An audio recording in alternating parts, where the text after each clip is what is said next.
வணக்கம் CM sir. அப்பப்பா! உங்கள பத்தி பேசணும்னா ரொம்ப இருக்கு. இப்ப அப்பாவ பத்தி கொஞ்சம் பேசுறேன். சுதந்திர தினத்தன்னைக்கு கொடி ஏத்திட்டு வந்த பிறகு அப்பா பேசுறாரு. இவங்ககிட்ட அந்த மீடியாஸ் கிட்ட பேசுறாரு. அவர் செய்வாரு, நல்லது செய்வாரு. அடுத்த சுதந்திர நாளுக்குள்ள இன்னும் நன்மைகள செய்வாரு அப்படின்னு சொல்றாரு. சார், நான் உங்கள தான் கேட்கிறேன். விஜய் சாருடைய அப்பா அவர்கள. இவ்ளோ கான்ஃபிடென்ட் இப்படி புதன் கிடைச்சாலும் பொண்ணு கிடைக்காதுன்னு ஒரு புத்திர பாக்கி இந்த மாரி ஒரு அருமையான புள்ளைய பெத்து கையில வச்சுக்கிட்டு, அன்னைக்கு ரஜினி சார், கமல் சார் கிட்ட மேடையில போய் கெஞ்சறீங்க. நீங்க 2 பேரும் கை கோருங்க.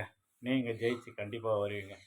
நீங்க ஆண்ட வரைக்கும் ஆண்டுட்டு, உங்களுக்கு பின்னாடி உங்க தம்பிமாருக்கு வழி விடுங்க. அப்படின்னு சொல்லி அந்த மேடையில கேட்டீங்க. ஆஹா! சார், இவர மாரி யாருமே செய்ய முடியாது சார். இப்படி ஒரு புள்ளைய பெத்ததுக்கு ரொம்ப ரொம்ப புண்ணியம் பண்ணிக்கணும். ரொம்ப ரொம்ப குடுத்து வைக்கணும். இந்த நாடே உங்கள பாராட்டும்.